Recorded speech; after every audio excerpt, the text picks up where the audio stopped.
వీడోడ దొరికిండు కదా. చెంచల్గూడ జైలుకు మురళీధర్ రావు. ఉరియమ్మ ఆ పైసలు లెక్క పెడతాందుకు ఆ బంగారం కిలోల బంగారం ఉందట. చెంచల్గూడ జైలుకు మురళీధర్ రావు. అవినీతి చిట్టాపై కొనసాగుతున్న దర్యాప్తు. నీటిపారుదల శాఖ రిటైర్డ్ ఈఎన్సీ ఇంజనీరింగ్ చీఫ్, అంటే మొత్తం ఆ వ్యవస్థ మొత్తానికి చీఫ్ అన్నమాట. ఈఎన్సీ మురళీధర్ రావు అక్రమాలపై అవినీతి నిరోధక శాఖ దర్యాప్తు కొనసాగుతోంది. ఆదాయానికి మించి ఆస్తుల కేసులో మంగళవారం ఆయన్ను అరెస్ట్ చేసిన ఏసీబీ అధికారులు బుధవారం ఉదయం చెంచల్గూడ జైలుకు తరలించారు. వాడు 2010 వాడు వీడనే అనాలి, ఎందుకంటే వీళ్ళు చేసిన పని ఎంత దుర్మార్గం అంటే తెలంగాణ ప్రజల యొక్క సొమ్మును మొత్తం దోచేసినారు. 100 కోట్ల రూపాయలు వెనకేసుకున్నారు. వాడికి మనిషే కాదు కదా, వాడికి ఈ జాతితోని సంబంధమే లేదు. వాడు వేరే రాష్ట్రాల్లో వేరే దేశాల్లో, ఉత్తర కొరియా అట్లాంటి దేశాల్లో అయితే జనం అందరి ముందు నిలబెట్టి పబ్లిక్గా కాల్చి చంపేటోళ్ళు, లేకపోతే ఉరేస్టోళ్ళు బహిరంగంగా. సౌదీ లాంటి ఏరియాల్లో అయితే కోషపడేస్టోళ్ళు ఒక రకంగా. అంత దుర్మార్గులు వీళ్ళంతా. ఈడొకడు, ప్రభాకర్ రావు ఒకడు. ఎక్కడి నుంచి వచ్చింది వీళ్ళకి ఇంత సంపాదన? ఒకసారి ఆలోచించండి. ఇప్పుడు ఈయన సంపాదించి, ఈయన కొడుకు ఏం పేరు, ఆయన పేరు అభిషేక్ రావేమో, ఆయన కూడా ఇట్లాంటి కాంట్రాక్టులు వ్యవస్థలో ఉన్నాడు.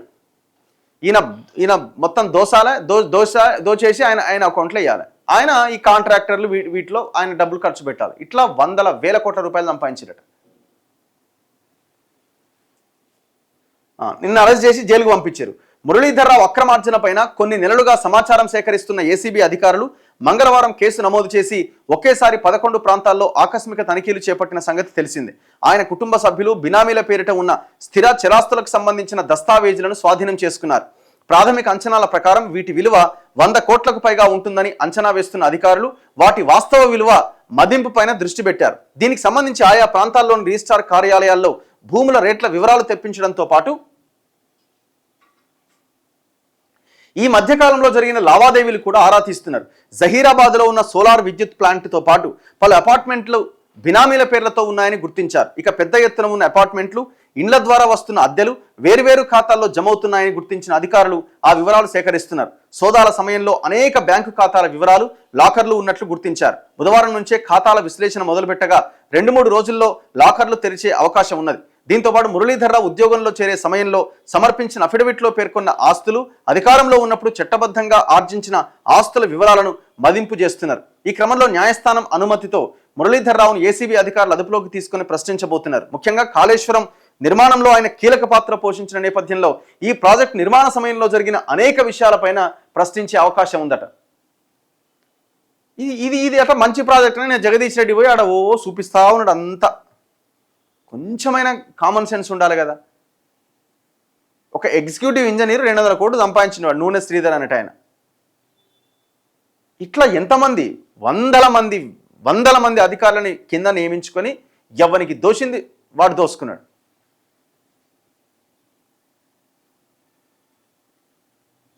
ఇగో ఇక్కడ రాసినారు చూడండి. ఆ ముగ్గురి అక్రమాస్తులు 1000 కోట్లకు పైగా. కాళేశ్వరం ప్రాజెక్టు ఇంజనీర్ల అవినీతిపై రంగంలోకి ఈడీ. మురళీధర్ రావు, హరిరామ్ నాయక్, శ్రీధర్ కేసుల వివరాలు ఇవ్వాలంటూ ఏసీబీకి లేఖ రాసింది. మనీ లాండరింగ్ కోణంలో ఈడీ దర్యాప్తు. శ్రీధర్ కుమారుడి థాయిలాండ్ పెళ్లి, మురళీధర్ కొడుకు కంపెనీ లావాదేవీల మీద నజరు పెట్టిందట. మురళీధర్ రావుకు 2 వారాల రిమాండ్, జైలుకు తరలింపు.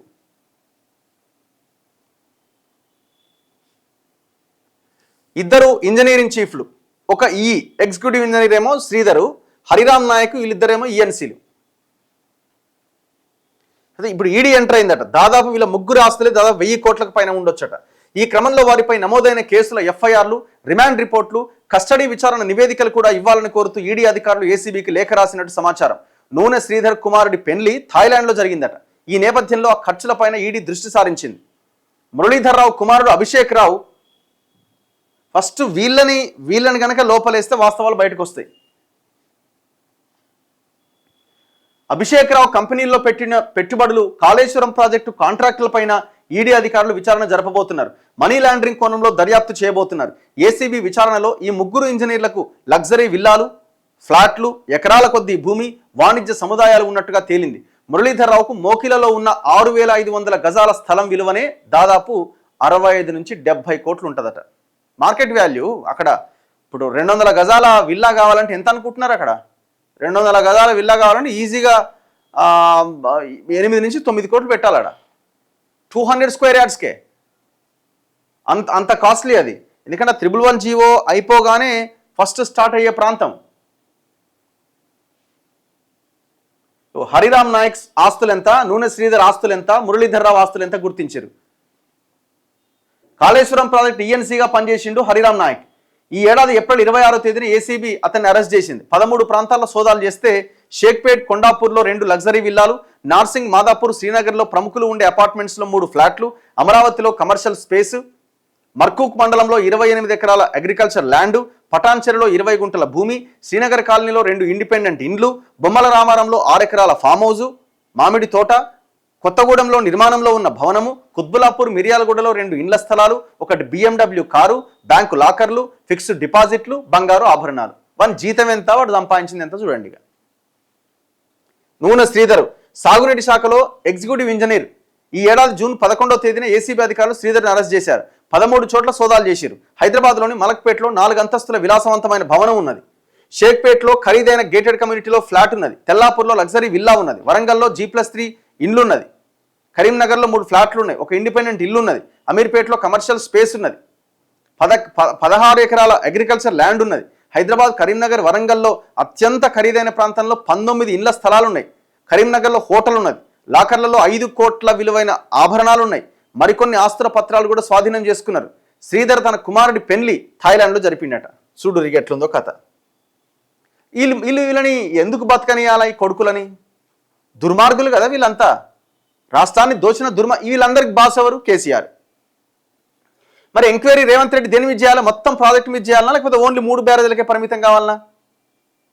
ఓన్లీ మేడిగడ్డ, అన్నారం, సుందిల గానే అవుతున్నాడు. మరి ఈడెంత సంపాదించినట్టు ఈ దొంగలే. మరి ఇందులో కాంట్రాక్టర్గా ఉన్న 90% పనులు చేసిన మెగా కృష్ణారెడ్డి ఎంత సంపాదించాలా? ఇది ఎవడు అడగాల?